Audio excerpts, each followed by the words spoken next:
उत्तर प्रदेश का सर्वाधिक विकसित शहर बनेगा गौतम बुद्ध नगर। गोपाल कृष्ण अग्रवाल।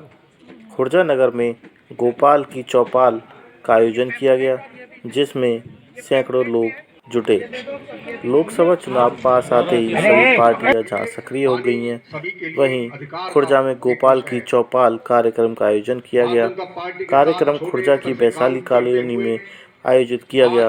इस दौरान मेरी सरकार मेरा अभियान के तहत विजन डॉक्यूमेंट मैनिफेस्टो 2024 का क्षेत्र की जनता के बीच रखा।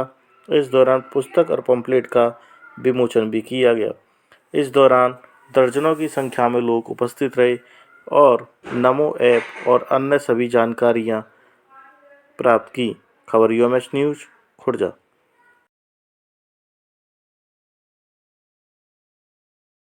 मैं पूरी तनमन ढंग से आपका सहयोग के लिए तैयार हूं। जय हिंद, जय भाजपा, जय व्यापारी समाज।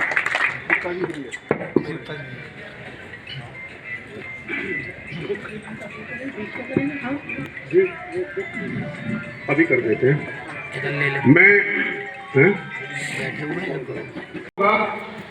कि 22 जनवरी को जब राम मंदिर का निर्माण का मूर्ति प्रतिष्ठा का कार्यक्रम संपन्न हुआ, तो जो राष्ट्रभक्त लोग थे वो इतने भावुक हो गए थे कि उनकी आंखों से आंसू छलक आए।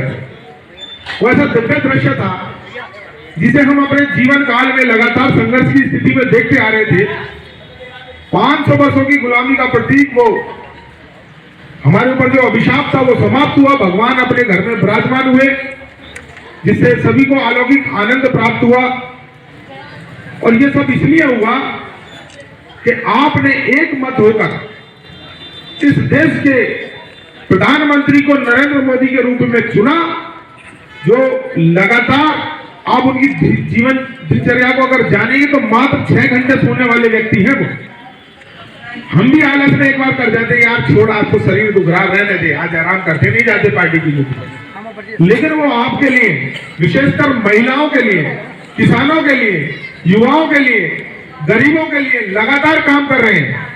और उनका विजन ये है कि भारत इस विश्व में विश्व गुरु बने, और हम उसी ओर सफलता की ओर चल भी रहे हैं, बढ़ भी रहे हैं।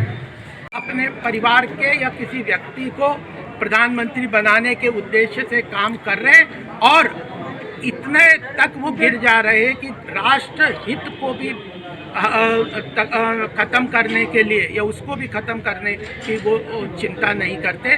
देश का कैसे विकास हो, देश कैसे आगे बढ़े, क्षेत्र कैसे आगे बढ़े, वह कुछ भी उनके सामने कोई जो उद्देश्य सामने है नहीं। तो इसलिए उनका कोई वजूद मुझे तो नहीं लगता उत्तर प्रदेश में वो है। हम लोग 50% प्लस के ऊपर काम करने का वोटर के रूप में जनसंपर्क करें। गौतम बुद्ध नगर से 10 साल से सांसद हैं, आप कितने नंबर देते हैं उनके विकास से? कितना? देखिए, ये नंबर देने का काम मेरा नहीं है। नहीं, मैं स्पष्ट कर दूं, नंबर देने का काम जनता का है। जनता जो कहेगी वही नंबर उन्हें मिलेंगे, और इसीलिए सर्वे हो रहे हैं, इसीलिए नमो ऐप के ऊपर जनमन सर्वे हो रहे हैं, ग्राउंड पे सर्वे पार्टी के हो रहे, अलग अलग संगठनों के हो रहे। आम जनता की आकांक्षाओं, अपेक्षाओं को समाहित करके पार्टी निर्णय लेती है, और वही तय करेगी कि किसने कितना काम किया है या किसके ऊपर जनता का विश्वास है, यह भी जनता ही तय करेगी। अभी एक सोशल मीडिया पे बहुत ज़्यादा चर्चित हो रहा है मामला कि बीजेपी ने बड़े गैंगस्टर को अपनी पार्टी में शामिल किया है, तो क्या वो अब सही हो जाएंगे? क्या मुकदमे वापस होंगे? ऐसा कुछ होता है? बिल्कुल नहीं है। जो कानून है उसका, चाहे कोई किसी भी पद पे हो, भारतीय जनता पार्टी के पद किसी पद पे हो या किसी और पार्टी में, किसी को बख्शा नहीं जाएगा। भारतीय जनता पार्टी एक विशाल पार्टी है। अगर हमारी विचारधारा को कोई एक्सेप्ट करता है, उस पर चलने के लिए अपनी प्रतिबद्धता दिखाता है या देश के विकास में कुछ योगदान करता है, तो उसका स्वागत है। लेकिन उसके ऊपर कोई कानूनी रूप से कोई उल्लंघन किया या कोई उसके ऊपर कोई आरोप है, उसका निष्पक्ष रूप से जांच हो गई, उसको कोई कोताही नहीं करती।